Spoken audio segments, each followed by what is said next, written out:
Listo, gracias, Robertino. Perfecto, gracias. Entonces, a eso nos vamos a dedicar ahora, a resolver disputas entre qué pasa si tenemos valores distintos en el ledger. Ahora, ¿qué es un protocolo de consenso? Es una serie de pasos realizados entre nodos de un sistema descentralizado con el cual se llega a un acuerdo sobre un valor o una información en presencia de cierta cantidad de nodos defectuosos o maliciosos. ¿Tiene sentido? Descentralizado quiere decir estamos distribuidos y encima sí, dice. Vamos, Rodri. La tiene dada, Rodri. No necesita esta lección, Rodri. Descentralizado quiere decir que no hay nadie a cargo. Distribuido quiere decir que estamos todos en distintos lugares. Y necesitamos una serie de pasos para estar de acuerdo en la información del ledger, inclusive si hay algunos nodos que se vayan al baño o que quieran mentir a propósito. Ahora, vamos a hacer unos pequeños cambios al ledger para poder generar el algoritmo de consenso. Vamos a agregar el concepto de bloque. Separamos, en realidad no separamos, unificamos cierta cantidad de transacciones en bloques. Y los nodos van a validar bloques enteros. Entonces, en lugar de tener una lista de transacciones, lo que vamos a tener es bloques de transacciones. ¿Por qué?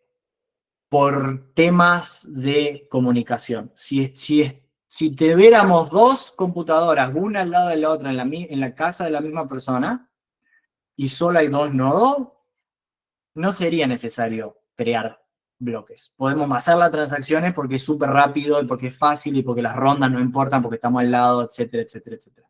Por razones de temas de distribución, de que estamos alrededor del mundo y somos muchos, queremos reducir la cantidad de rondas de comunicación, queremos utilizar modelos de seguridad que se basan en tener un conjunto de transacciones juntas, queremos reducir los costos, y como reducir puede llegar a ser caro, queremos reducir el costo de la validación lo máximo posible, entonces validamos bloques enteros en lugar de validar cada transacción individualmente.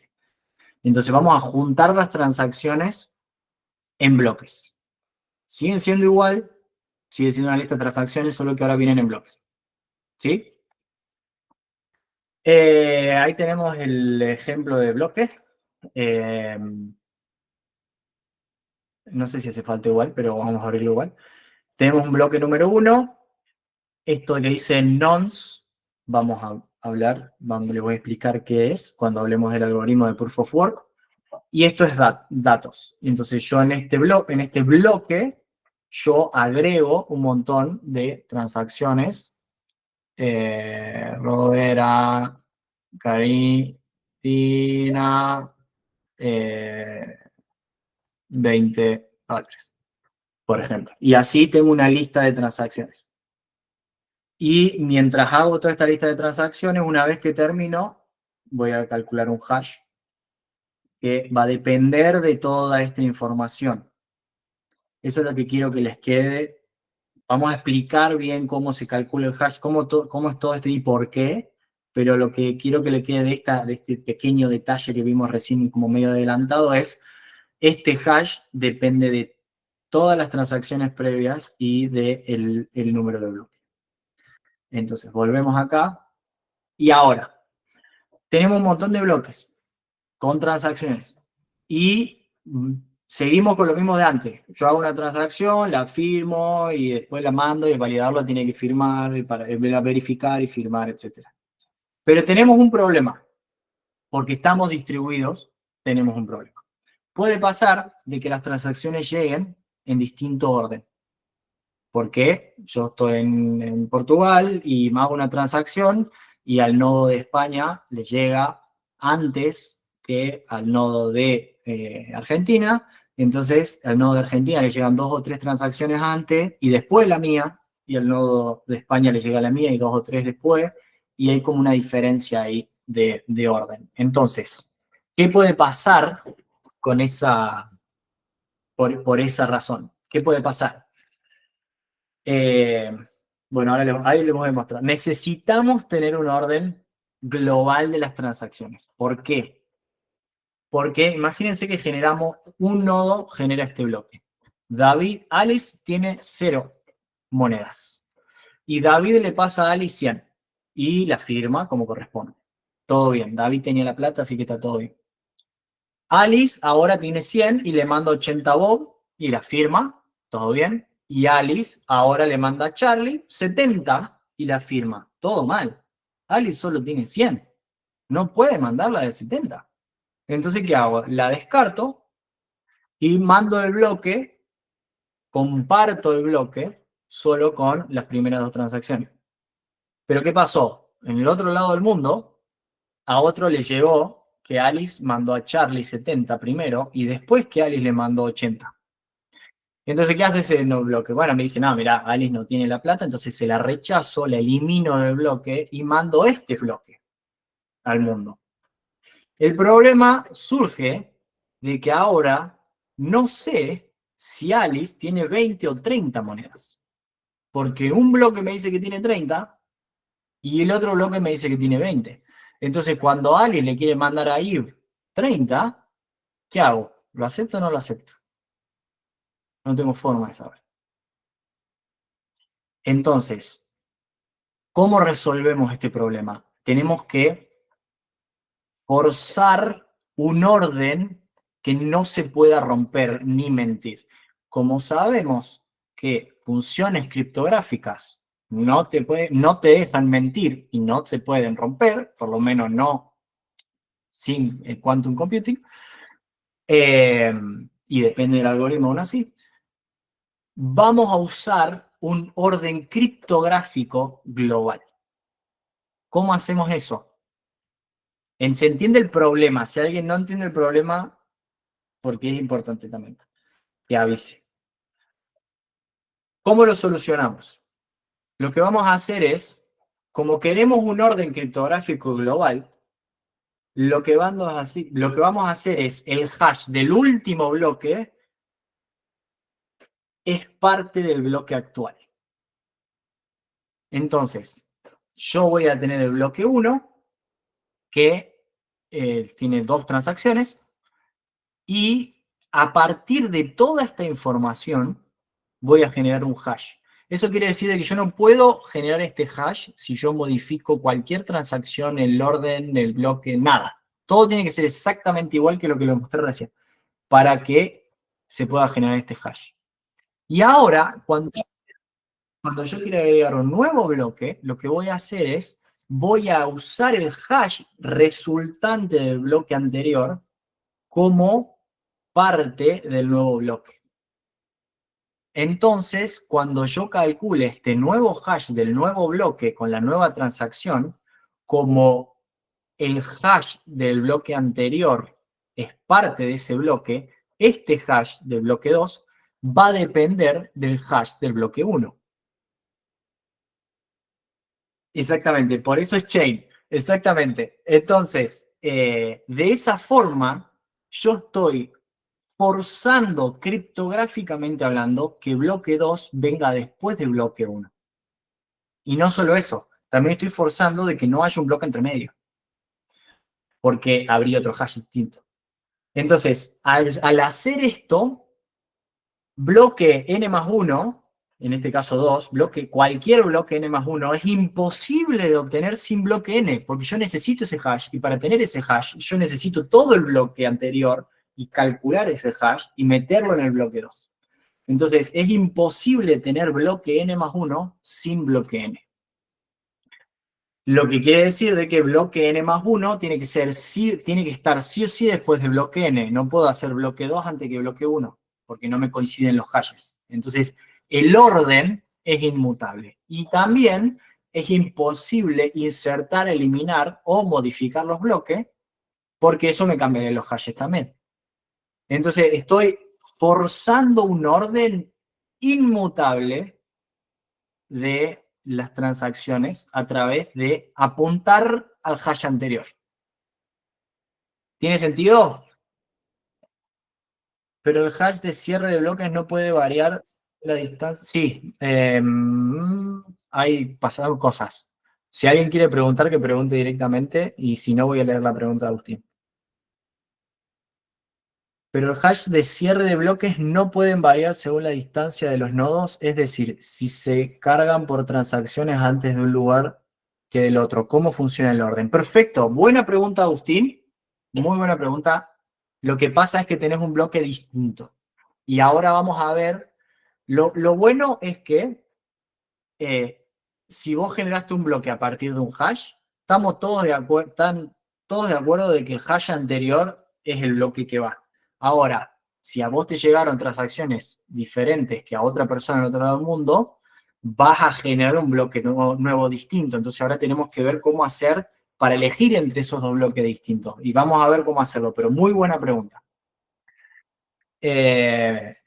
Entonces, hasta ahora forzamos un orden inmutable. Eso nos da una cadena de bloques.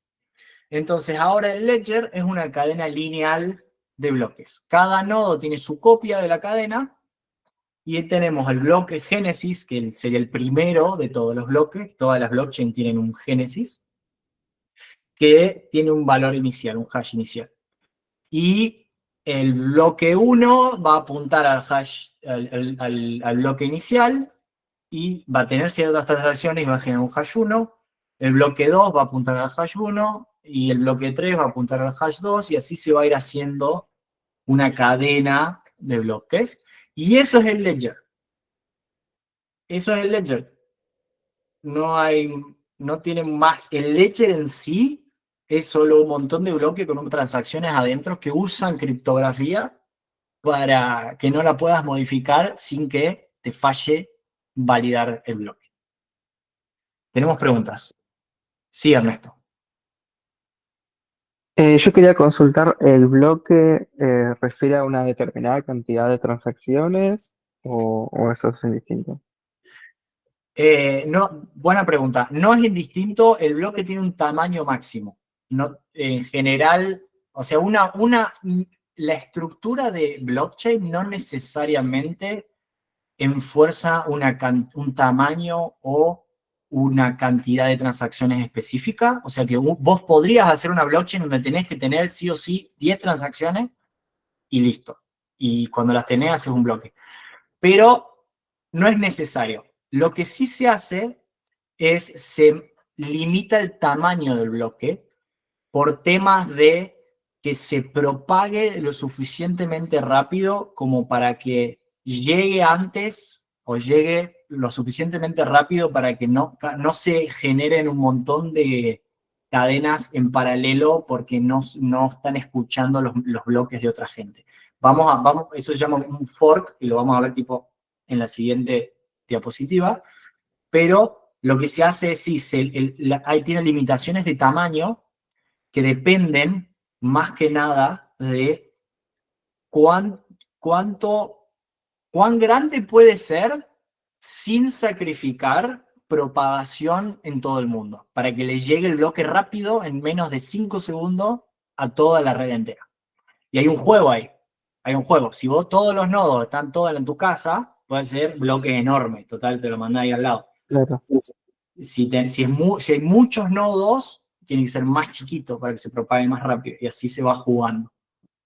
Pero Lo que vos comentaste recién de que se generan muchas cadenas como paralelas, solo para tener algo visual, sería como tener una rama en GitHub y se van generando muchos branches, pues hay que decidir cuál es algo sí, así, ¿no? literal es lo mismo. Si vos abrís el punto .git, el folder que está Sí, escondido dentro de tu repo, vas a ver que es una cadena de hashes que se apuntan en donde ok, diferentes. Pero lo que no tenemos nosotros es un algoritmo para colapsarlas en una verdadera, que es lo que claro. nos... Sí, sí. Sí. Perfecto. Entonces, lo que yo estoy enforzando criptográficamente, que es lo que nadie puede evitar, es esa dependencia de bloque N1 a bloque N. Después, hay otros problemas que vamos a ir resolviendo también, pero por lo menos ahora tenemos un estado global que nadie puede modificar. Y ahí a ver qué otras preguntas tenemos. ¿Qué sucede cuando la cadena X se desdobla una cadena? Hay una cadena Y y en otra Z. Lo vamos a ver en la siguiente diapositiva.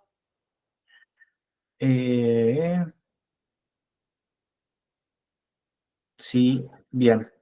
Sí, es como una linked list, como una cadena enlazada, pero más pero que no se puede romper.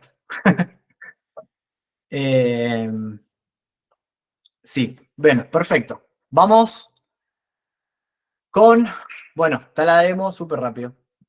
Está la demo en donde tengo el bloque 1 y tengo ciertos datos, hola, y ahora se rompió todo porque los hashes no funcionan, entonces ahora tengo que calcular el nuevo hash y porque este hash ahora cambió acá, este hash se rompió y ya no valida, entonces tengo que calcular otro nuevo hash y tengo que recalcular toda la blockchain porque cambié.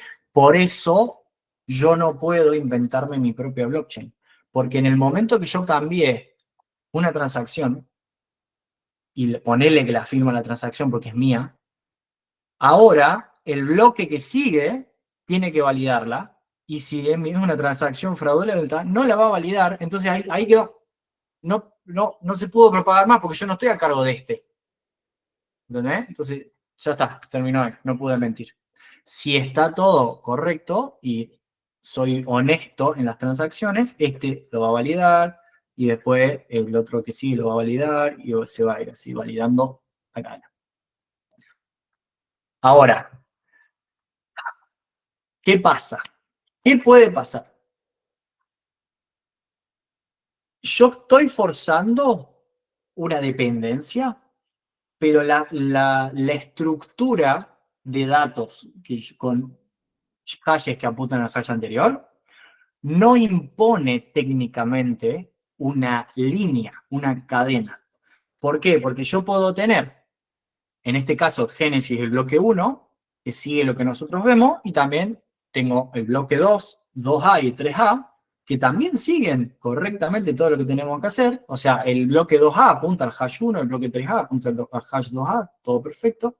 Y también puedo tener el bloque 2B y 3B, que también siguen. Si uno separa en el bloque Génesis y camina por todos estos bloques hasta el bloque 3B, está todo perfecto, no se rompió las reglas.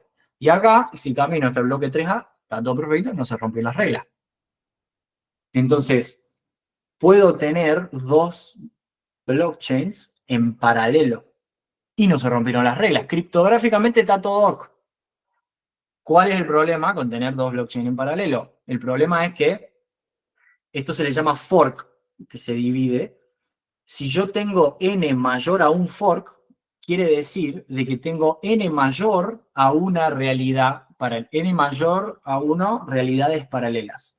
Eso quiere decir de que si yo acá tengo 10 monedas y se bifurca, yo en bloque 2A gasto 10 monedas y para comprar una gallina, y en el bloque 2B gasto otras 10 monedas, porque el bloque 2B no sabe que yo en el bloque 2A gasté, porque le pertenecen a dos realidades paralelas. Entonces en el bloque 2B yo vuelvo a gastar 10 para comprarme un ganso. Y ahora tengo una gallina y un ganso que valen 20, pero yo solo gasté 10. Entonces yo lo que puedo hacer es un ataque que se llama double spending. Puedo gastar la misma moneda dos veces. Si son 3 forks, puedo gastar la misma moneda 3 veces. O sea, n veces que coincide con la cantidad de forks que hay. Y no queremos eso, porque no queremos que aparezca plata del aire. Queremos que la plata sea un recurso limitado, atado a una persona, y esa persona no puede inventar plata. Menos que sea un gobierno, bueno, ahí ya no sé. Pero por lo menos nosotros no queremos inventar plata. Entonces, tenemos un problema. No tenemos forma criptográficamente hablando hasta ahora, hasta esta diapositiva. No tenemos forma de elegir cuál es la correcta. Porque ¿qué pasa? Si tenemos dos en paralela, no queremos tener dos en paralelas por este doble gasto, pero entonces, ¿qué pasa? Tenemos que elegir. Tenemos que elegir o la A o la B. ¿Cómo elegimos? Necesitamos una forma de elegir. Y eso es el protocolo de consenso. Todo lo que hicimos hasta ahora fue generando la estructura de la blockchain. Ya tenemos la estructura, ya está. Esa es la estructura de la blockchain. Pero ahora necesitamos un protocolo, una serie de pasos, para elegir cuál de las dos, la A o la B, es la real. La que todos decimos, que esta es la vida real y la otra no, se flasharon ahí, no le demos bola. ¿Sí? Ahora vamos a ver protocolos de consenso. Incluso en ausencia de jugadores maliciosos, no se puede evitar completamente los forks. ¿Por qué? Eso, por lo que hablamos antes. Yo estoy más cerca que el otro, o porque la red va lento acá, mi internet va más lento que el otro, etc. Entonces, es hasta inevitable, aunque fuéramos todos buenos y todos nos portáramos bien, es inevitable por la naturaleza distribuida del sistema. Un protocolo de consenso asegura que los forks no se vuelvan demasiado profundos hasta que, y eso lo que nos permite es elegir el real. Vamos a ver por qué que no sea tan profundo hace que podamos elegir el real. Tenemos un prefijo común, que ese prefijo común debe mantenerse. El prefijo común se obtiene después de descartar una cierta cantidad de bloques. O sea, en el caso anterior, yo acá tengo 4 bloques en la blockchain A y 4 bloques en la blockchain B. Si yo saco K igual a 2, yo llego acá y tanto la blockchain A como la blockchain B coinciden, tienen un prefijo común, que es el bloque de génesis, el bloque 1, común en el que todos decimos sí, eso está, ahí, hasta ahí coincidimos. ¿Sí? Entonces, ese es el valor de K.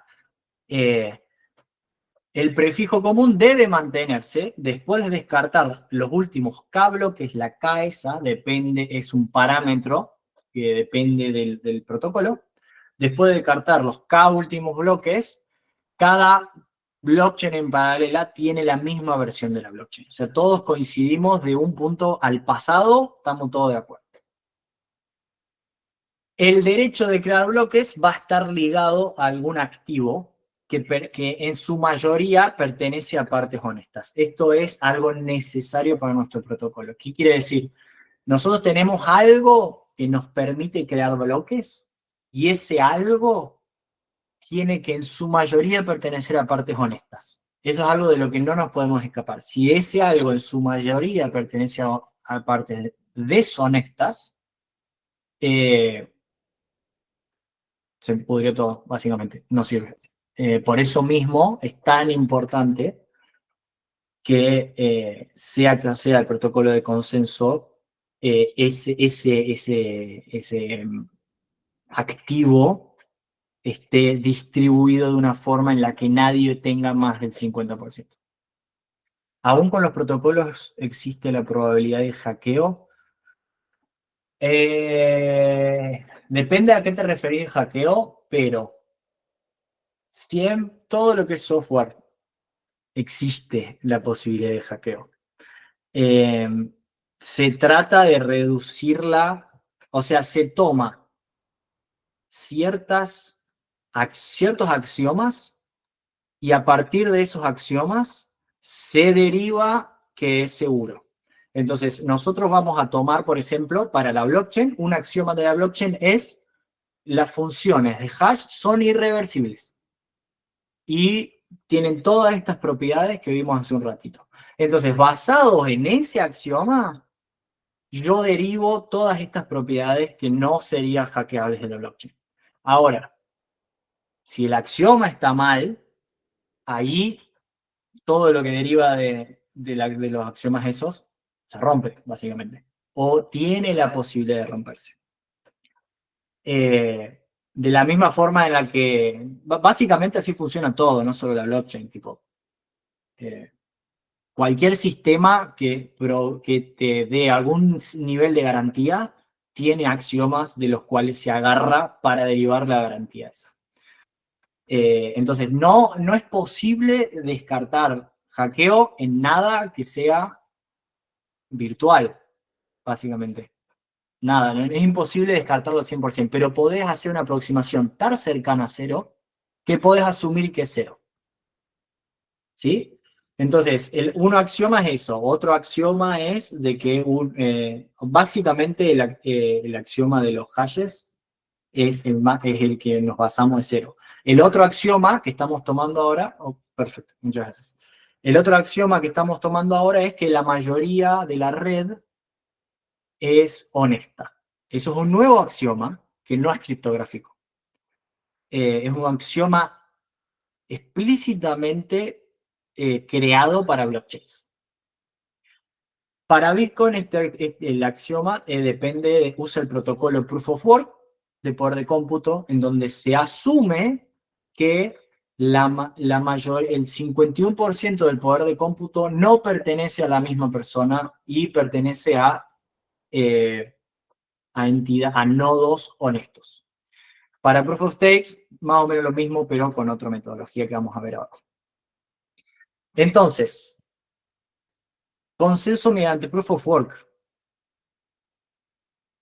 Al validar un bloque, el validador debe modificar un parámetro que se llama nonce, que es el que vimos en el ejemplo, hasta que el hash comience con una cierta cantidad de bits cero. O sea, el hash, que nosotros vemos letras y números, en realidad las letras y números son para que nosotros nos sea más fácil leer, pero en realidad son todos unos y ceros. Entonces, lo que tiene que hacer un nodo en Bitcoin para minar un nuevo bloque es tomar un montón de transacciones, decir, ok, estas son las transacciones que quiero crear el bloque, este es el hash del bloque anterior, tengo todos los datos, perfecto, voy a generar el hash. Ese hash va a empezar con 0101110 y sigue. Ahora, el protocolo de consenso de Bitcoin le dice al nodo, no. El hash tiene que empezar con 5 ceros. Entonces, ¿qué tiene que hacer? Como no puede cambiar las transacciones y no puede cambiar el hash anterior, agrega un nuevo campo que se le dice nonce. Ese campo es un número que el miner, el nodo, va a ir modificando, lo va a modificar, va a calcular el hash. Lo va a modificar, va a calcular el hash. Lo va a modificar, va a calcular el hash. Y va a ir así modificando, y calculando, hasta que el hash tenga 00000 y no me importa. Cuando el hash final empiece con 5 ceros, el protocolo de Bitcoin va a decir, ok, vos tenés permiso para agregar este bloque a la blockchain. Entonces, la cantidad de ceros, esa elegida, depende del trabajo necesario para calcular un hash. O sea, calcular un hash tiene un cierto nivel de trabajo. Vos necesitas correr un CPU, correr un GPU que haga cosas, los pasos de la función pura del hash para obtener el hash final. Eso es un cierto trabajo. Ahora, si yo te digo que el hash tiene que tener una cierta cantidad de ceros, yo puedo calcular la probabilidad que tenés de pegarle justo de que coincidan los ceros. Como vos no podés, como una de las funciones, una de las propiedades de los hashes es que no es reversible, vos no podés poner el hash con un montón de ceros y después decir, ok, a partir de este hash y estas transacciones, ¿cuál tiene que ser el nonce? No podés, es imposible. Entonces vos estás forzado a calcular, y cuando no te da, lo tirás a la basura porque no te sirve ese hash. Y seguir ese trabajo hasta que, por suerte, te coincida. Entonces, se elige la cantidad de ceros que tiene que haber al frente para manejar la dificultad de pegarle. Esa dificultad hace de que en promedio vos tengas que trabajar más o menos para llegar a que te pegue el hash. Vos podés tener la suerte de que el primer hash coincidió, pum, listo, salió. Tuviste suerte. Pero si vos seguís minando, seguís creando bloques a lo largo del tiempo, en promedio, vos vas a tardar mucho más en uno, mucho menos en otro, más o menos en el otro, y en promedio te va a dar la probabilidad, vas a requerir en promedio el trabajo que probabilísticamente depende de esa cantidad de ceros. Entonces, el trabajo promedio es exponencial en la cantidad de bits requeridos. Más ceros, más trabajo promedio para minar, para encontrar ese hash mágico. Pero, lo cual es carísimo, si le agregamos un cero más, es exponencial, o sea, se pone caro rápido. Pero lo que tiene de bueno es que verificar es re barato. Re barato porque yo ya tengo el hash final y tengo el input. Calculo el hash una vez y si el hash coincide, perfecto. Valido el bloque que minó esta otra persona. Entonces, ¿qué quiere decir? De que para vos generar el hash por primera vez, tenés que pagar ese costo altísimo. Pero después cuando vos compartís ese nuevo bloque a todo el resto de la red, todo el resto de la red tarda milisegundos en verificar si el hash es correcto. ¿Sí? Y eso es clave. Mucho trabajo para minar, poco trabajo para verificar. Porque si todos tuvieran que volver a hacer ese trabajo, no hacemos un bloque nunca más en la vida. El hash es la prueba de que en promedio el nodo invirtió una cierta cantidad de poder computacional. Y por ende gana el privilegio de agregar ese bloque a la blockchain. Y no sé, no me acuerdo. Bueno, y acá está, bueno, a esto me refería con el nonce. Fíjense que yo ahora pongo, hola, yo ahí agregué una transacción, o varias transacciones, y ahora lo que quiero es, este hash no empieza con la cantidad de ceros que yo quiero que empiece. No puedo modificar esto, no puedo modificar esto. Entonces, cuando yo le doy acá a minar, lo que va a hacer es, va a empezar a modificar en el backend, va a empezar a modificar este nonce todas las veces que sea necesario, hasta que me dé un hash que empiece con una cierta cantidad de ceros. Y me va a mostrar el nonce. Entonces, ahora, si yo le pongo este nonce, puede calcular el hash que empieza con 4 ceros, que en realidad, esto es hexadecimal, en realidad hay más ceros abajo, pero visualmente vamos a decir que son 4 ceros. Si yo cambio, ahora me cambio el hash y tengo que volver a calcular el nonce para que me vuelva a dar 4 ceros. Y ese trabajito es lo que me da el privilegio de poner el nodo en la blockchain. ¿Sí?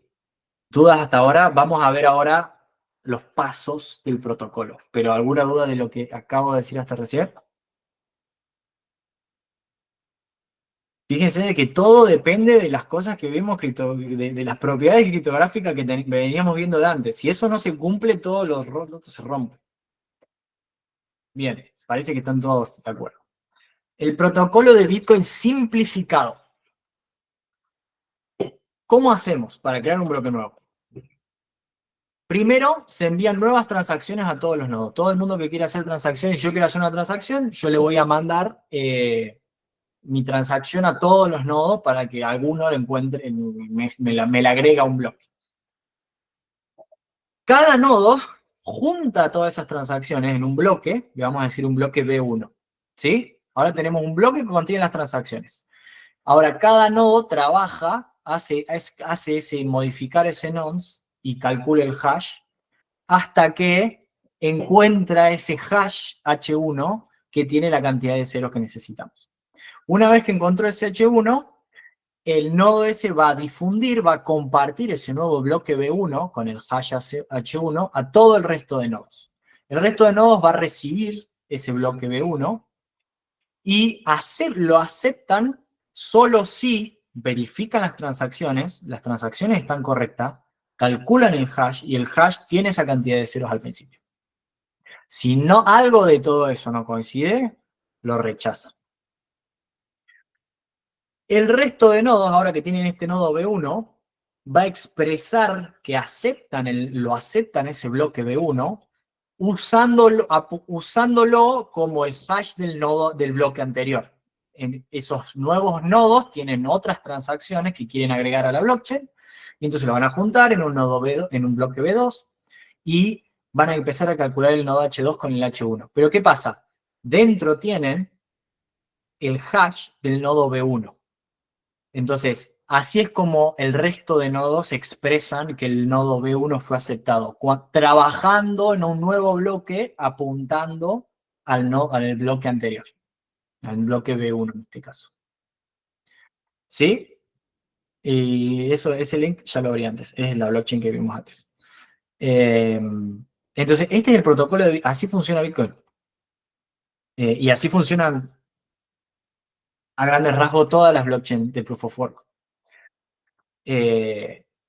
Ahora, hasta ahora no nos soluciona el problema de los forks. Tenemos un montón de cosas re lindas con Proof of Work, pero no me estarías explicando cómo hago yo para elegir cuál de las dos forks es el real. Ahora, ¿cómo lo hacemos? Acá tenemos una blockchain que bifurcó. Tenemos hasta el B3, está todo bien, pero a partir del B4 y B5 tenemos dos blockchains. ¿Cómo hacemos para elegir entre la verde y la roja? Los nodos consideran que la cadena más larga es la correcta. ¿Por qué? Porque la cadena más larga es la que requirió mayor poder computacional para obtenerla. Eso quiere decir de que es más difícil hacer una cadena. Si yo quiero mentir, si yo quiero hacerte creer que se hicieron unas transacciones que no se hicieron, yo puedo ir hasta un punto y crear 2 o 3 bloques. Ponele, si tengo suerte, ponele que tengo suerte y le pego 2 o 3 veces seguidas al cuádruple cero. Y voy agregando bloques. Y voy como, uy, bueno, entonces voy a empujar esta como la real. Y entonces, ¿qué pasa? Como los otros bloques no coinciden con esas transacciones, no la aceptaron y siguieron con su propia blockchain, haciendo sus propios bloques. Y entonces ahora es toda la red contra vos. Si todos ellos encuentran entre todos más rápido los hashes, vos perdés, porque tu cadena va a ser más corta y la otra va a seguir evolucionando, y como quedamos en que la cadena más larga es la que va, todos van a descartar tu blockchain porque es más corta, porque vos no tenés el poder computacional para seguirle el ritmo a todo el resto de la blockchain. Por eso es tan importante que el recurso, que en el curso de Proof of Work es poder computacional, que el recurso pertenezca a la mayoría honesta. Porque si la mayoría deshonesta tiene mayor poder computacional, entonces pueden hacer la cadena más larga ellos y mentir. ¿Sí? Entonces, por esta razón es por la cual necesitamos que la mayoría sea honesta. Si dos nodos transmiten diferentes versiones del bloque simultáneamente, cada nodo trabaja en la primera rama que recibió, no importa en cuál. Eligen una, total, tipo, bifurcaron por un bloque. Entonces, como es un bloque, las dos son igual de largas, entonces voy a agarrar cualquiera, el que me pinte, y el otro lo guardo por las dudas si lo tengo que usar, pero yo empiezo a trabajar en este. Y le dan. Pero ¿qué pasa? En un momento alguien va a crear un nuevo bloque, y el empate se rompe, va a haber una más larga que la otra.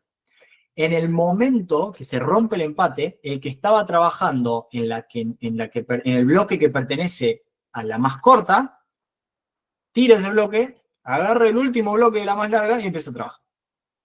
¿Sí? Entonces, de esa manera, la bifurcación más larga es la que todos eligen, y la bifurcación más larga requiere mayor poder computacional. Y por ende es más difícil, imposible, porque tiene que tener mayor poder computacional que el resto, de mentirla. Eh, y listo, así elegimos entre las dos realidades, los dos forks. El que sea más largo porque requiere mayor poder computacional y puedo confiar en eso porque el poder computacional pertenece a la mayoría honesta. ¿Sí? ¿Estamos? Esta es una de las partes que más le cuesta a la gente en general explicar, como tipo, si no hay nadie a cargo, ¿cómo elijo? Bien, perfecto. Parece que sí, parece que sí. Sí, Giovanni. Algo así es como la discusión que pasó con Bitcoin en su tiempo con Bitcoin Cash. Pero esto fue que modificar un Faircoin porque le agregaron una memoria a los bloques. Lo que en ese caso fue que en ese caso fue un hard fork. En ese caso fue un hard fork en donde algunos nodos decidieron no, prefiero que esta blockchain con estos parámetros sea la que yo sigo, y en otros decidieron no, la original es la que sigo.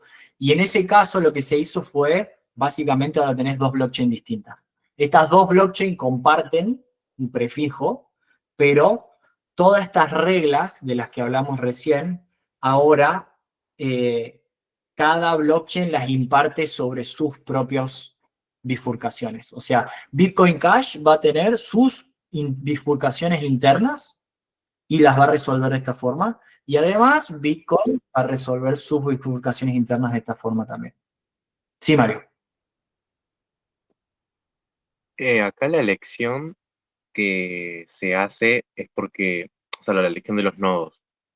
Ellos dicen, bueno, hay una más larga y como yo estoy suponiendo que la mayoría son nodos buenos, entonces voy a esa forma. Es por eso. Sí, exactamente. Ok, ok, gracias. Perfecto. Buenísimo. Buenísimo. Muy pocas dudas en esta versión, en esta instancia del curso hasta ahora. Bueno, sí, Juan.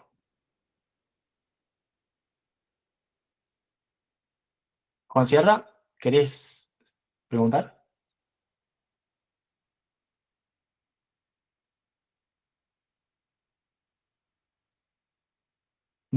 Estaba silenciado, no sé qué pasó. Ah, bueno, a ver, Andrés, decime y si Juan Sierra se puede desmutear. Pregunta. Mi pregunta va más dirigida a que tipo, en esa pelea de ver cuál se elige por cuestión de que requiere más rendimiento y eso, es como que, a ver, teniendo en cuenta dos cadenas, se ve como fácil, se ve amigable, pero supongo que en la realidad son muchas y al mismo tiempo depende de la batalla con las máquinas mineras y todo eso, no sé, suena muy complicado. Por eso Bueno, como mi duda es muy como al verlo de manera realista, cuesta mucho. claro, bueno, pero es que te entiendo que hay como grupos de gente que mina, que no mina, que compite. Al final del día, el protocolo no le importa si son 50 personas o grupos de gente o individuos. Al protocolo lo único que le importa es cuál es más largo. Nada más. Entonces, si hay algunos que compiten, que se juntan, eh,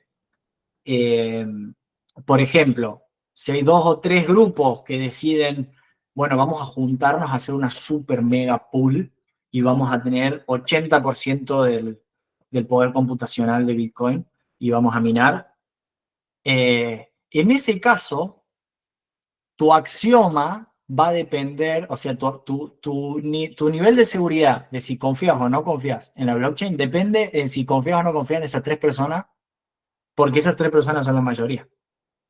¿Vos confías en que esas tres personas son honestas? También Eh, es que al mismo tiempo que se elige la cadena más larga, eso no significa que las otras también sean muy cortas. Esas cadenas largas tuvieron sus operaciones el momento de no ser elegidas, esas operaciones se devuelven hacia atrás. Es como esa Claro. pérdida realmente no se nota. O sea, yo que he utilizado cosas de por lo menos Binance y eso, no llega a notarlo. Entonces, saber que podría existir o existe, es como, ¿cómo existe realmente? ¿Cómo es tan rápido que no se percata? Claro. Bueno, eso depende mucho de la blockchain en sí y de la descentralización de los parámetros, etc. Pero cuando en el momento, por ejemplo, si vos estás en B5 rojo,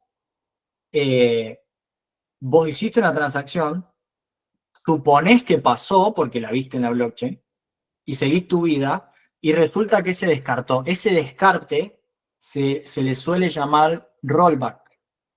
Que es, yo tenía una serie de transacciones aplicadas a la blockchain y me fui para atrás porque resulta que estaba en la contraria y tengo que seguir la otra. Por eso mismo, tu nivel de confianza en que pasó la transacción aumenta a lo largo del tiempo. Si yo hago por ejemplo, en Cardano, en promedio son 20 segundos por bloque. Si yo hago una transacción, espero 20 segundos y veo que hay un bloque confirmado, o sea que hay un bloque después de mi transacción, si son 4 céntimos, o sea, 4 centavos, lo que sea, te compro un chicle, me voy, listo, ya está, señor kiosquero, me voy a mi casa, ya está. O si soy el kiosquero, le digo, andate a tu casa, no pasa nada.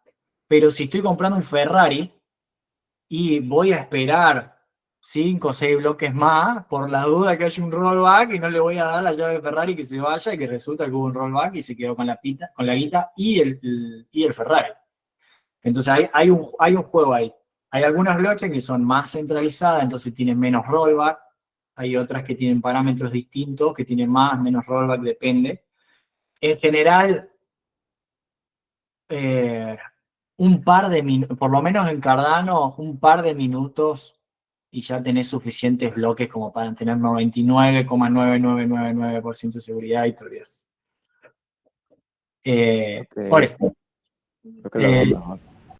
Sí, Robertino, tengo dos preguntas. Sí. Una, ¿existe la posibilidad de que exista más de una bifurcación en la cadena de bloques?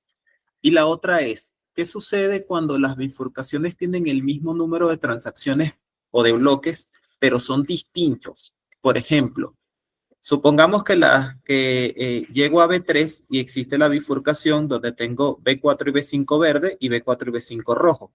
En B4 y B5 verde yo recibí y confirmé una transacción de, por ejemplo, 10 hadas.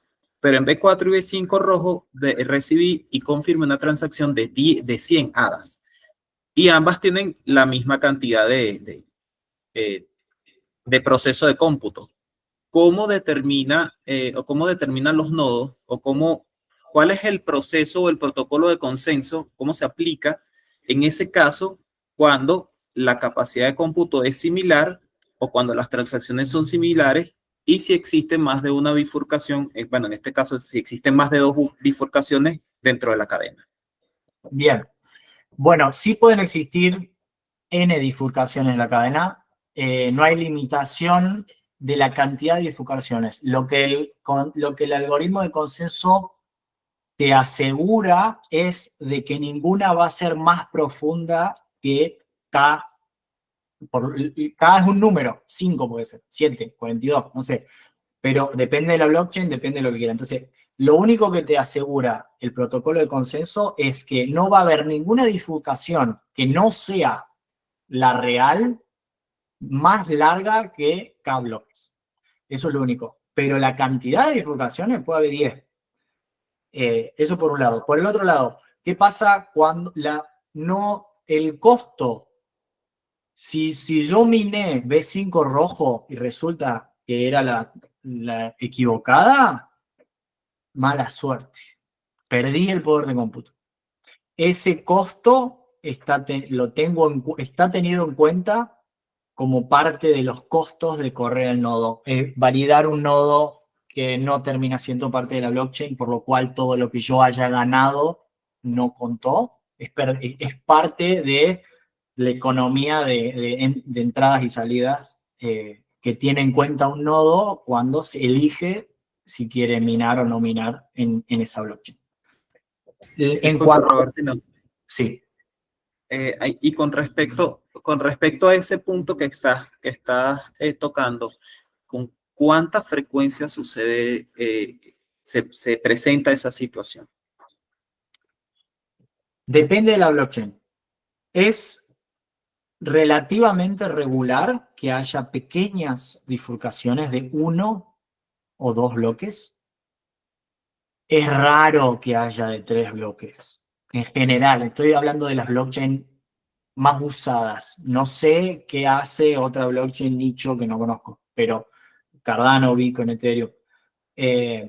Mientras agregar un solo bloque, o sea, agregar un bloque por suerte, o sea, 2 bloques a la vez, más o menos a la vez, es raro que justo 2 le peguen, porque vos pensás de que yo encontré un bloque y una vez que tengo ese bloque, me refiero en dónde pierdes el poder de cómputo, lo pierdes. Sí, o sea, ahora voy. Yo encontré un bloque, entonces en el momento que yo lo encontré, yo lo comparto ese bloque. Yo compartí ese bloque, los otros validaron. ¿Cuánto tardó ese bloque en llegar? 15 segundos, 20 segundos.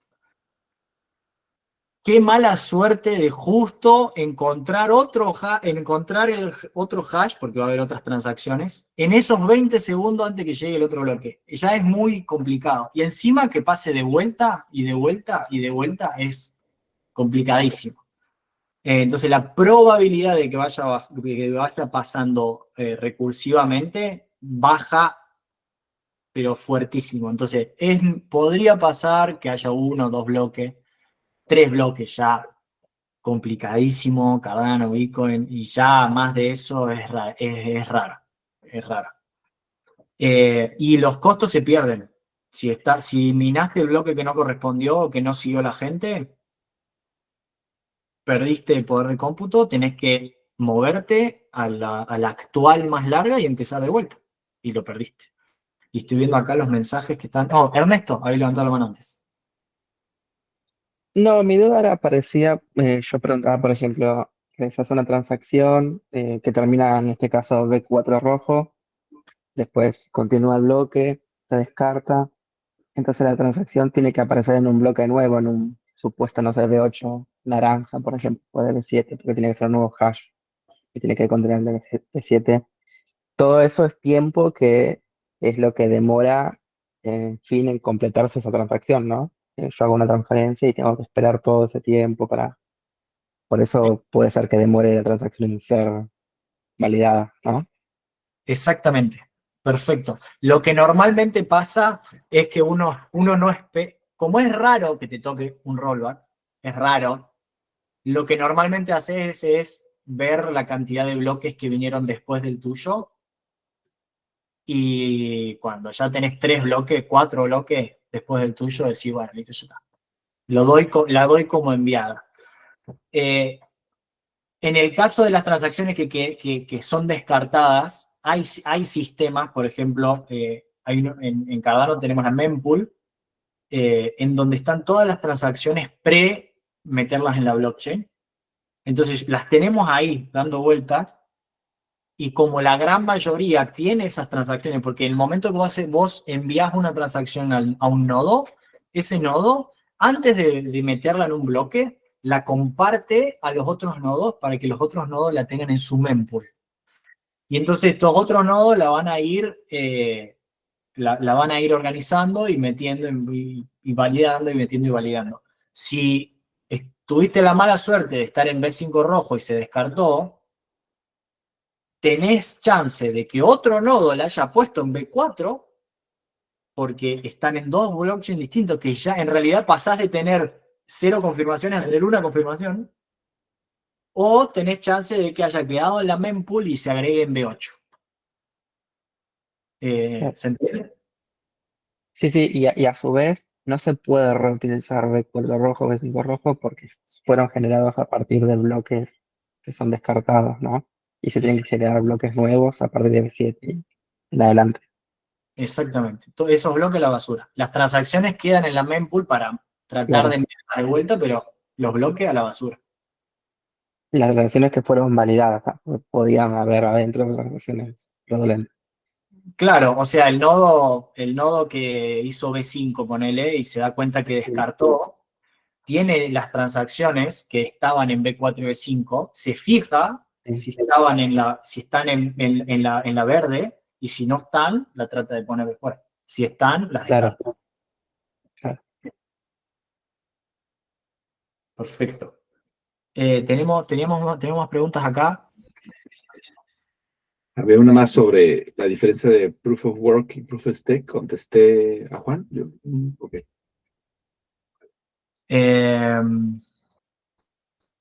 No veo la pregunta de Juan. Sí, bueno, la pregunta de Juan era sobre, a ver, si en Proof of Work todas las respuestas de las transacciones son válidas. Ya le contestaba yo que, o sea, a ver, no se dan como válidas por defecto, ¿vale? No. Sí, pues, exactamente. Y simplemente bueno, la diferencia estiva en el algoritmo, ¿no? O sea, es diferente. Creo que ya lo explicaste. Vamos a ver. En ambos casos siempre se verifican las transacciones, eso no hay duda. Sí. Básicamente ese es el trabajo del nodo. Es asegurarse de que las transacciones son válidas. Si el nodo las ignora, no las valida y manda, todos los otros nodos la van a validar y van a descartar el bloque y el nodo perdió su laburo. Entonces, vos verificás las transacciones son correctas, ese es el trabajo del nodo. Por eso le pagamos al nodo. Y después lo otro que hace es parte del protocolo para poder converger en una sola realidad. Todo esto que estuvimos hablando recién no es, le pagamos, todo esto que hablamos recién es para que haya solo una cadena válida. Pero al fin y al cabo nosotros necesitamos el nodo para que todos validen que las transacciones son correctas. Ahora vamos a ver Proof of Stake. Entonces, esto es Proof of Work. Por eso, espero que si alguien no entendió por qué elegimos la cadena más larga, esa es la parte clave. Porque de eso depende todo el protocolo. Eso es Proof of Work. Ahora, ¿por qué yo, como nodo, me voy a tomar el trabajo de hacer todos esos hashes y todo eso? ¿Qué gano yo al respecto? Bueno, también eso es parte del protocolo. Tiene que haber incentivos para promover el buen comportamiento y deter y prevenir el mal comportamiento. Entonces, el protocolo es seguro siempre y cuando la mayoría del poder computacional sea honesto. Lo dijimos 40 veces. Para incentivar a los nodos de que se comporten, los nodos pueden agregar una transacción pagándose a sí mismos. O sea, cuando crean el bloque y verifican las transacciones de todo lo otro, van a agregar también una transaccioncita que se pagan a sí mismos. Y de esa forma, el nodo tiene incentivo para hacer todo el trabajo de crear, de minar, de enviar, de subir y bajar. Ahora, ¿de dónde sale esa plata? De que se paga a sí mismo el nodo. ¿De dónde sale? Depende de la blockchain. En algunas blockchains son las fees, son las comisiones que le cobran al que envía la transacción, y eso es lo que se le da al nodo que valida. En otras blockchains se crean más monedas. Puede o no haber un límite máximo de monedas. Independientemente de eso, cuando un nodo valida una cierta cantidad de transacciones, agrega una transacción especial en donde aparecen monedas de la nada, que obviamente esa cantidad de monedas está especificada y no se puede mentir en esa cantidad de monedas. Entonces se crea, porque si no los otros nodos lo van a rechazar, se crea esa transacción especial y se paga a sí mismo. Y también puede pasar de que haya un fondo común, una tesorería con plata, con monedas de la blockchain, y que cada vez que se mina, la última transacción, el nodo se manda de la tesorería a sí mismo tanta plata, 10 ADA, por ejemplo. Entonces, y puede ser combinaciones de estas formas o otras formas de otras blockchains se les habrán ocurrido de otras formas, pero me parece que esto cubre 99% de los casos. Combinaciones de estas formas anteriores. ¿Por qué? Porque si no, yo no tengo incentivo para gastar de electricidad, hardware y tiempo en hacer todo esto. Ahora, de esa forma, ya tenemos completo cubierto los incentivos para nodos individuales. Y de esto básicamente es lo que depende Proof of Work y las blockchains basadas en Proof of Work. Ahora, supongamos que un atacante codicioso es capaz de reunir más CPU que todos los nodos honestos. En ese caso, no necesariamente le conviene hacer las cosas mal, por más que pueda. ¿Por qué? Porque tiene la opción de defraudar a la gente robando, que se dé cuenta la gente eventualmente y que hagan un hard fork y hagan una blockchain aparte y quedarse sin nada, o seguir haciendo las cosas bien y como tiene mayor poder computacional va a ser más plata todavía. En general va a ser él o ella quien gane el premio por minar. Entonces, sobre eso hay un incentivo extra. Ese incentivo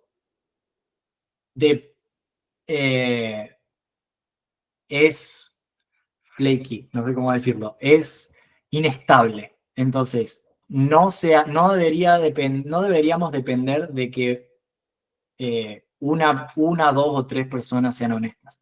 Lo más fácil y lo que se trata de hacer en general es que la distribución sea entre tanta gente que haya un consenso de robar entre 3 personas es más fácil de que haya un consenso de robar entre 150 y es más difícil de que haya un consenso de robar entre 3.400 personas.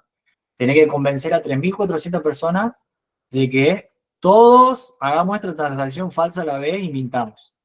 Mucho más difícil. Con que uno se te dé vuelta, se pudrió todo. Entonces, lo que se trata de hacer es distribuir, que no se concentre el poder.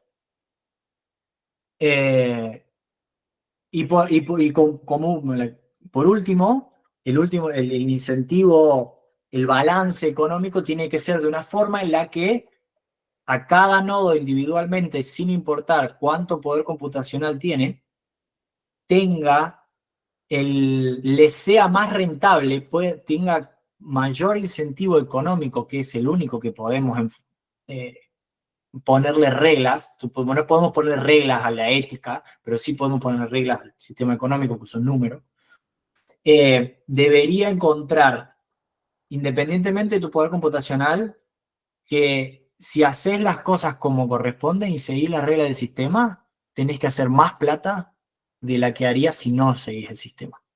De esa forma, cualquier actor racional, que también estamos asumiendo que hay actores racionales, puede ser irracional el actor, pero cualquier actor racional va a mantener siendo egoísta, va a cumplir las reglas porque es lo que le conviene. Acá tenemos un montón de preguntas.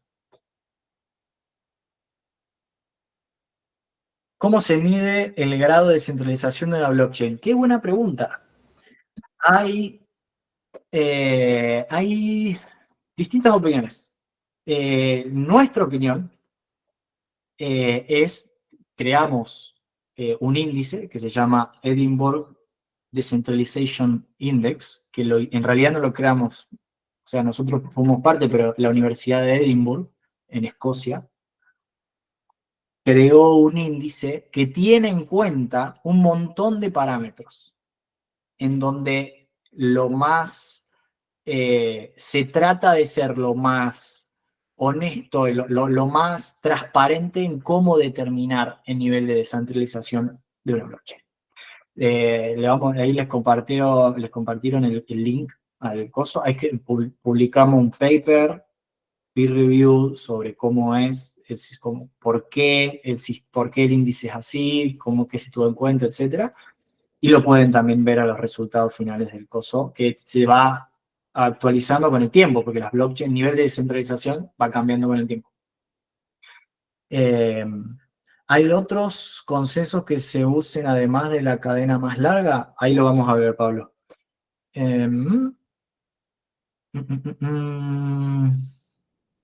Perfecto, ahí está el índice de Edinburgh.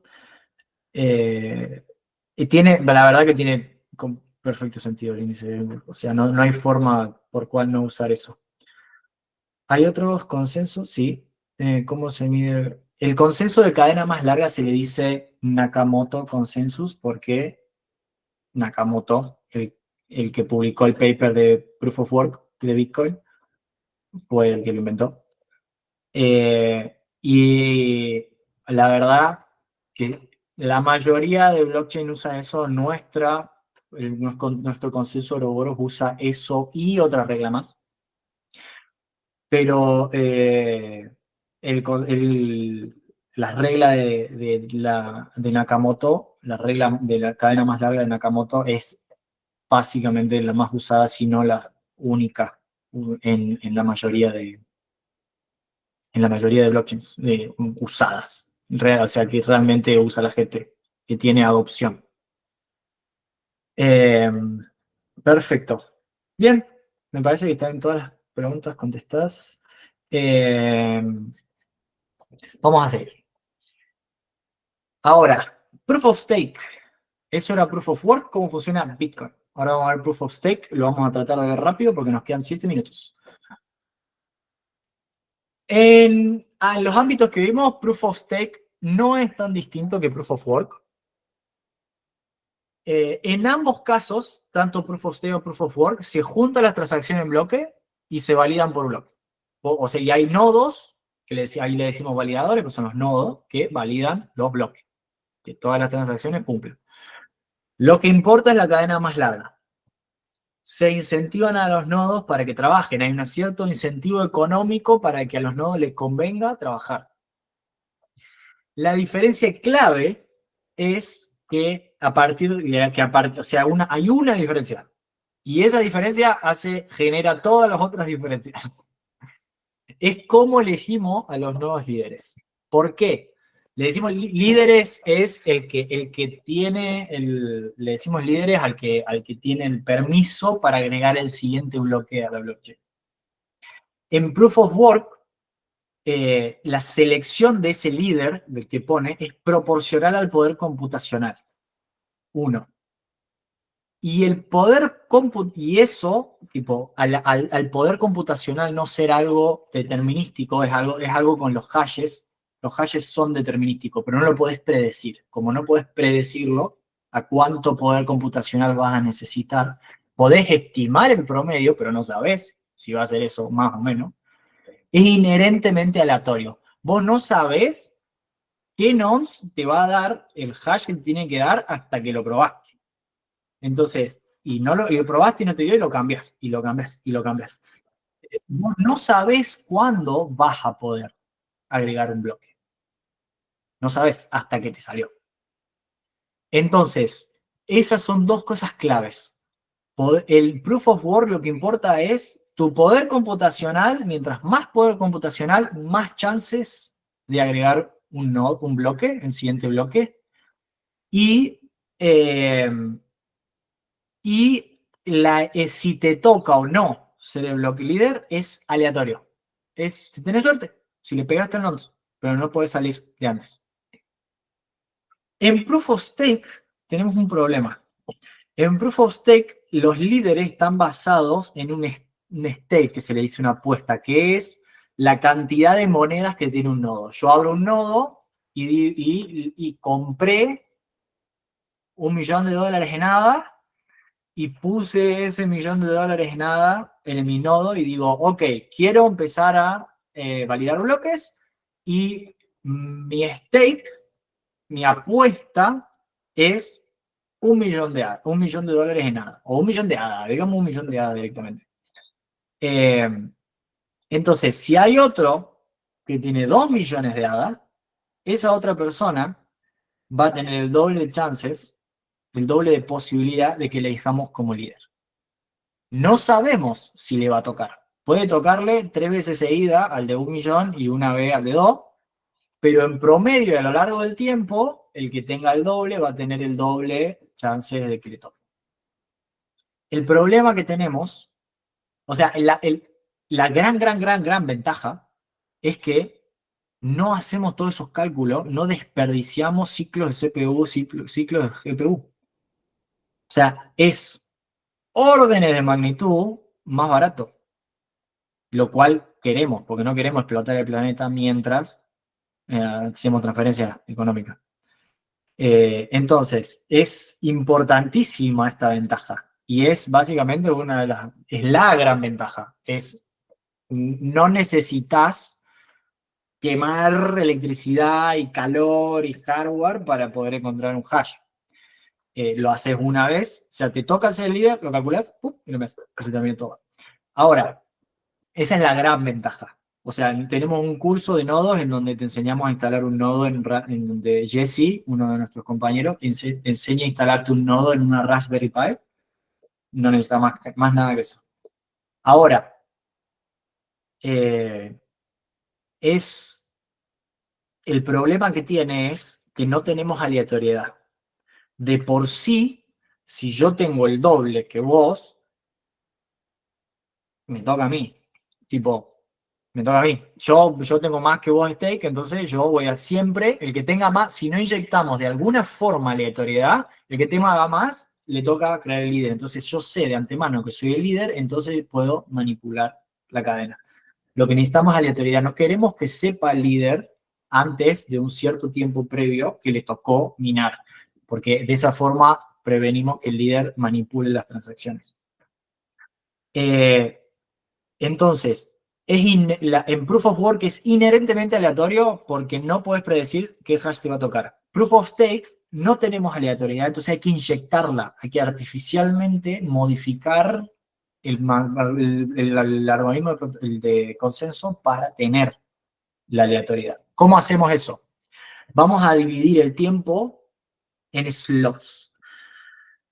¿Cuánto dura el tiempo en slots? Depende de la configuración del blockchain. En nuestro caso, en Cardano, hoy en día, slot es 1 segundo. Pero si más adelante lo cambiamos, puede ser 1,4, 1,05 segundos. No importa. La blockchain no conoce el tiempo real. Los bloques no depende del tiempo real, depende de los ticks de la blockchain. Y esos son los slots. Y después, una cierta cantidad de slots le decimos epoch. Esos son cosas que decidimos nosotros. Nosotros decidimos dividir el tiempo en slot y decidimos meterlo en una epoch. Que una cierta cantidad va a ser una epoch. Ahora, tenemos en todo momento la posibilidad en cada slot de crear un bloque. De crear un bloque, si te tocó crearlo, lo creas en ese slot. Y perfecto, y creaste un bloque y se sigue a partir.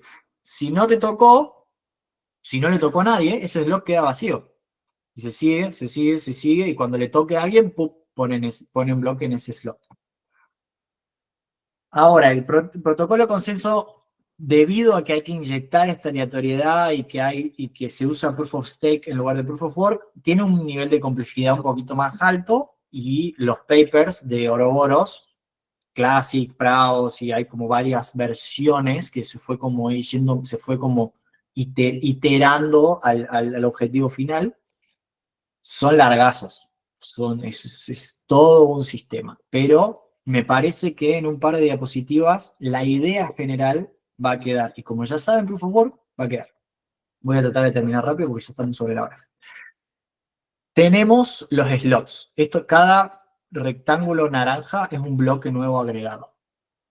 Al principio de todo, se toma valores de los hashes de un nodo. Como no podemos predecir los hashes, no sabemos hasta que se generó ese bloque, no sabemos qué hash tiene.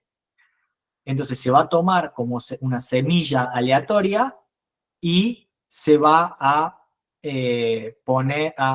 tener en cuenta la distribución de stake de cada nodo. En este caso solo tenemos 3 nodos, en donde cada uno tiene 1, el otro tiene 2, el otro tiene 3. Y acá, aleatoriamente, pero proporcional al stake, le va a ir tocando a cada nodo minar un bloque. Eso va a ir pasando en cada slot. Entonces, en cada slot hay que hacer una ronda del algoritmo. ¿Cómo hacemos? Determinamos la cadena más larga. ¿Cómo adaptamos la cadena más larga? Si la cadena más larga no difiere de los K-bloques de la que yo ya tengo. Yo tengo mi cadena local acá y yo me fijo la cadena más larga. Si esa cadena más larga, si yo le saco los K-bloques a la mía y a la más larga y obtengo los mismos el mismo prefijo, le elijo a la más larga. Perfecto, seguimos. Y ahora mi cadena local es la más larga. Si difiere más de los K-bloques, ahí hay un problema. ¿Qué hacemos? Hay una regla, les voy a decir la regla para explicar por qué la regla. Voy a tardar más de lo que tenemos disponible porque ya nos quedamos sin tiempo. Así que la puedo explicar mañana. Pero hay un ataque que se puede hacer a la blockchain en donde se puede hacer más de K bloques distintos y después conectarse al resto de la blockchain. Y en ese caso yo lo que voy a mirar para prevenir que me engañen, que hayan creado una más larga, deshonestamente, voy a elegir la que tiene mayor densidad, o sea, la mayor cantidad de bloques en el punto en donde hubo la bifurcación con el resto de cadenas. Entonces, esas son mis reglas. Esas son las reglas del nodo. El nodo lo hace automático, el software lo hace automáticamente, elige y sigue derecho. Entonces, tengo esas dos opciones para elegir. Si ninguna de esas dos cumple, sigo con mi blockchain local, porque yo ya tengo mi blockchain local. Si no hay una más larga y que no difiere K bloque, y la que difiere K bloque no tiene mayor densidad que la que yo ya tengo, la mía es la que va y yo voy con la mía. Una vez que determiné sobre cuál bloque quiero construir, se determina el líder del slot. Cada slot hay una lotería privada usando criptografía avanzada, que se usa una función que se llama BRF, Verified Random Function, en donde se le da, es una función criptográfica en donde se le da el stake de todos los nodos, el slot, la seed, semilla aleatoria, y esta función te va a devolver el líder. ¿A quién le toca el líder? Probabilísticamente depende del stake, pero vos no sabes si te va a tocar hasta que lo corres a la BRF. Y vos podés validar, por eso es Verifiable Random Function, vos podés validar que eso fue, el líder fue elegido aleatoriamente, Random Function. Entonces ahí salís como líder de ese slot, tenés permiso para crear el bloque de ese slot. Y hasta ahí quedó. Y ahí agregaste un bloque, pasás al segundo siguiente, porque cada slot es un segundo.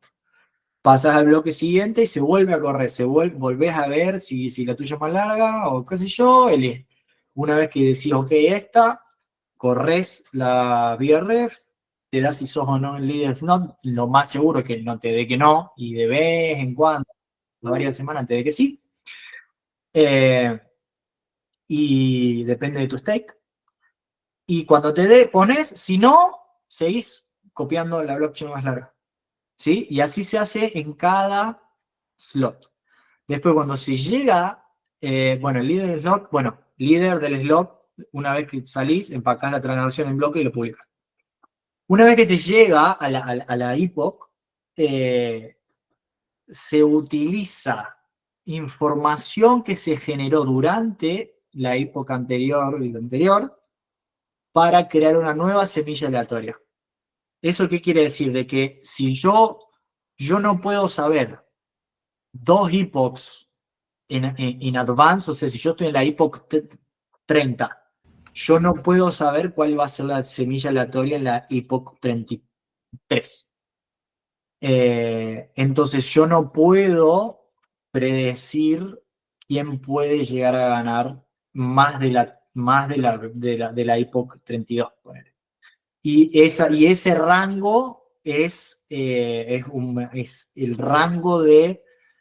es el tiempo que tengo yo para hacer, en el que yo voy a saber que en tal slot me va a tocar minar, entonces yo puedo asegurarme estar preparado para que me va a tocar a minar, y yo sé que voy a minar en ese bloque, ahora en 15 segundos o en una hora, pero nadie más sabe, porque es privada, la lotería es privada, entonces yo sé, nadie más sabe. Si todo el mundo supiera, me podrían hacer un DDoS, me podrían hacer un ataque en donde me tratan de desconectar de la red cuando me toca hacerlo. Entonces, toda esta lotería es privada, pero después yo puedo mostrar, yo puedo criptográficamente probar de que realmente me tocaba a mí, que yo no estuve toqueteando cosas para mentir de que en realidad me toca a mí. Entonces, ahora, cuando se hace esa Epoch, cuando se llega a ese punto, se hace lo mismo que para un slot, porque hace falta generar un bloque, si es posible, pero además de crear un nuevo bloque, se recalcula la distribución de stake en función de las transacciones que hubo durante ese tiempo, porque en este Epoch anterior hubo transacciones, hubo movimiento de dinero. Entonces se recalcula la distribución de stake, se refresca la semilla aleatoria para la lotería de la siguiente Epoch, y se hace la gestión de recompensas, que es en Cardano, yo puedo delegar mi poder de validación a un nodo y yo recibo recompensas. ¿Cuándo las recibo? Ahora. Por eso uno cuando delega tiene que esperar 5 días para que le empiecen a pagar por esto, porque tenés que esperar a que se haga todo el proceso para que te empiecen a pagar y a partir de ahí ya va funcionando. Y eso sería muy por arriba el protocolo de consenso de Ouroboros, de Proof of Stake.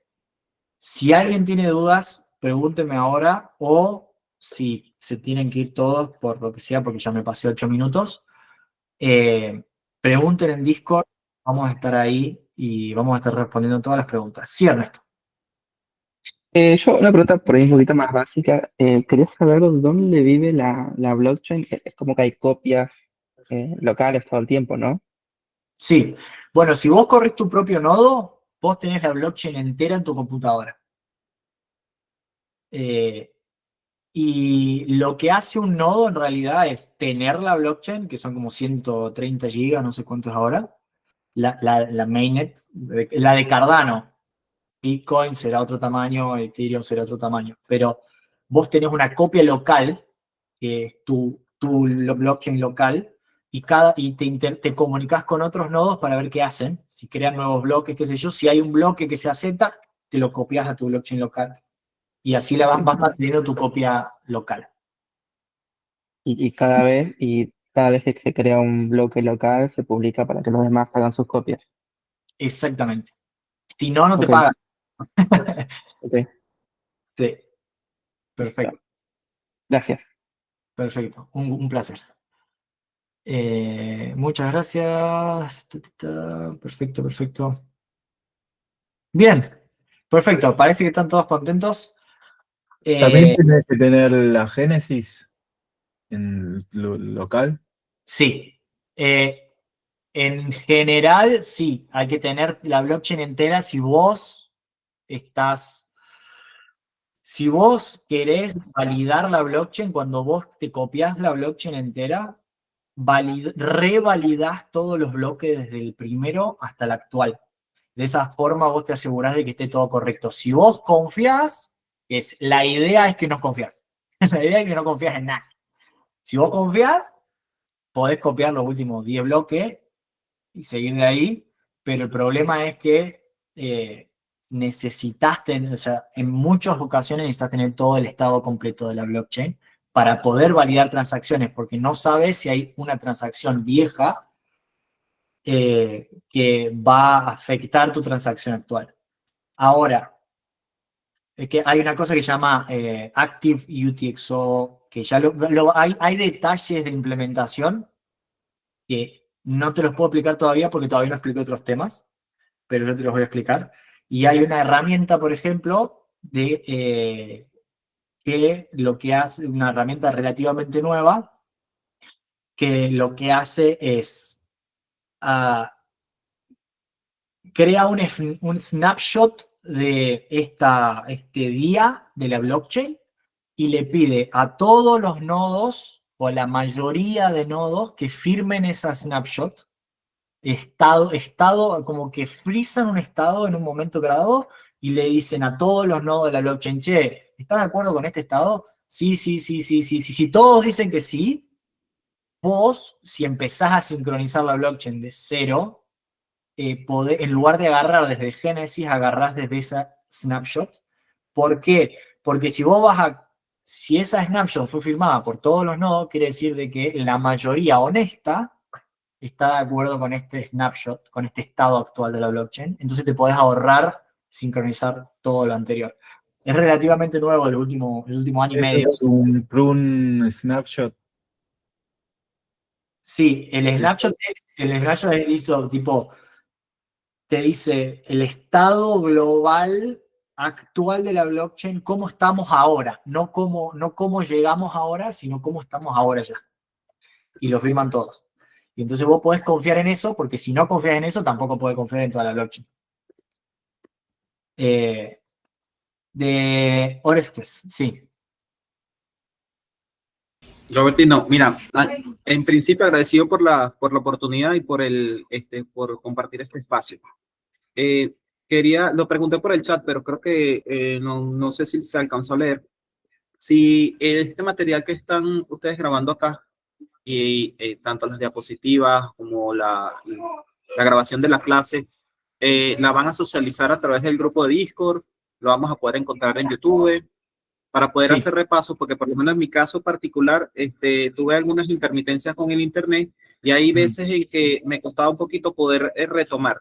Entonces quería saber si van a compartir el material para poder repasarlo y poder cubrir esos vacíos más que todo. Gracias, Bien. Robertino. Sí. Esto, ahora Arturo estuvo haciendo las grabaciones hasta recién y va a compartir esto en el canal de YouTube de IOG Academy, que lo vamos a compartir en el Discord y en el WhatsApp, en todos lados. Y cuando termine la clase voy a renderizar las diapositivas en PDF y las voy a agregar yo o Karina, no sé, alguien, las voy a agregar al repositorio. Entonces en el repositorio que ustedes tienen van a tener toda la información. Excelente, Robertino. Muchísimas gracias. Placer. Tenemos otra. Perfecto. Prune Snapshot. Nitril se llama el tool, la tooling, pero sí, la idea es ahorrarte el historial de cualquier estado. Claro, porque yo lo conocía con ese nombre nomás. Claro. Creo que se llama Quería Nitril. hacer ¿Cómo? Sí, ¿Me lo sí. escribí? Se llama Mithril, como el del Señor de los Anillos, y Ok. en efectos prácticos, el nodo, por ejemplo, en un computador que no tenga un NVMe de disco duro, pueden ser 3 a 4 días en sincronizar, y esto se demora 6 horas. O sea, para montar una infraestructura, un nodo, en un día, en 2, podía estar corriendo, e incluso en menos si usas de meter. Pero para responder, Mithril es la hostia. De hecho, Solana lo copió. Sí, está bueno. La idea también es eventualmente evitar confiar en los otros nodos sin tener que vos clonarte toda la blockchain y verificar todo de cero. Si eventualmente los nodos pueden hacer un snapshot cada hora, ponele, uno que tiene una dApp o uno que tiene una wallet y quiere hacer una transacción, puede puede empezar a sincronizar la blockchain desde hace una hora, que es relativamente poco, sincronizarla, hacer la transacción y no tenés que confiar en las otras personas que corren los nodos. Igualmente no confías. El problema es que si vos no tenés la blockchain, tenés que buscar, alguien la tiene, entonces tenés que ir a buscarla. ¿Y a quién le preguntás? ¿Vos confiás en esa persona? Vos tenés una API, que la llamás, vos confiás en que la API te va a devolver el coso real, tenés que confiar, a menos que tengas toda la blockchain en tu computadora, o en otra, porque no te entra a la tuya, porque la tenés que usar para otra cosa, y ahí vos podés verificar de que sí, de que los hashes y las transacciones y los valores coinciden. Entonces, para evitar confiar en un tercero y evitar tener que tener toda la copia entera, podés usar Mithril para tipo tener el subset más ultimito de la blockchain y tipo validar los últimos 200, no sé, bloques. ¿Sí? Tiene otros usos también, como el que dice Coso, Rodri. Yo ayer me armé mi propio nodo de Cardano y bueno, usé Mithril, me descargué el último snapshot de la testnet y más o menos en una hora ya tenía todo el nodo Cardano sincronizado y es re liviano, no son los 130 y pico de gigas de toda la blockchain, sino que lo ocupa mucho menos. La verdad que está muy bueno eso de Mithril. Sí, está bueno, está muy bueno. Igual también la testnet es más liviana que mainnet y eso ya ayuda bastante. Pero Mithril está muy bueno. Sobre todo para los que no quieren tomarse el trabajo de generar una infraestructura como corresponde para sincronizar los nodos, etc. Tenemos otra pregunta acá.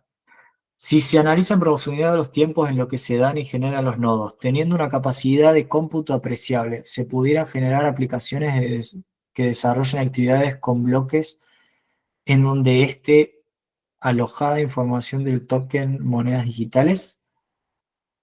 No sé si entendí bien la pregunta, pero no es necesario ser un nodo, tener un nodo para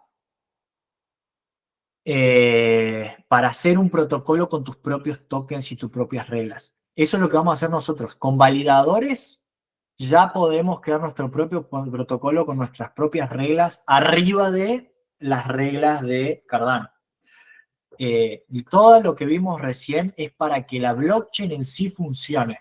Nosotros ahora que sabemos exactamente cómo funciona la blockchain, podemos entender cómo nosotros vamos a construir sobre la blockchain y vamos a hacer nuestros propios protocolos arriba de la blockchain. No nos tenemos que preocupar sobre, sobre cómo aceptar bloques y esas cosas. Eso ya se ocupa Rodri y otros José y otros stable operators. Nosotros lo que nos importa es, si tenemos esta transacción y pasó esta transacción, ¿cómo mi validador la valida o no la valida? Así. Bien, perfecto. No hace falta tener las cosas, acá tenemos una pregunta, para mañana tenemos que tener las cosas instaladas, no hace falta tenerlas instaladas para mañana, pero no haría mal ya tenerlas. Como habíamos visto al principio de la del principio de la lección, en las primeras diapositivas, recién el día 3, si el día 2 lo hacemos rápido, podemos empezar ya con el día 3. Depende todo de ustedes, de su ritmo. Nosotros nos vamos a ir ajuntando a su ritmo. Pero si vamos más rápido, empezamos antes. Si vamos más lento, empezamos más lento. Pero si seguimos como lo tenemos puesto, día 3 vamos a necesitar que tengan Node instalado, Node.js, y así pueden instalar Mesh.js, etc. Y día 4 van a tener que tener instalados Aiken para poder empezar a usar Aiken.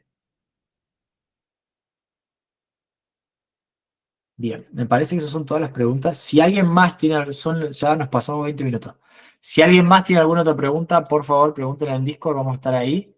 Vamos a publicar las diapositivas y no sé cómo, ni cuándo, ni el dónde sí sé. En el canal de YouTube vamos a publicar las lecciones, pero no sé si es hoy, va a ser mañana, no sé. Eso lo hablan con Arturo. Pero sí, va a estar todo el material disponible. Así que nos vemos mañana o nos vemos en Discord antes.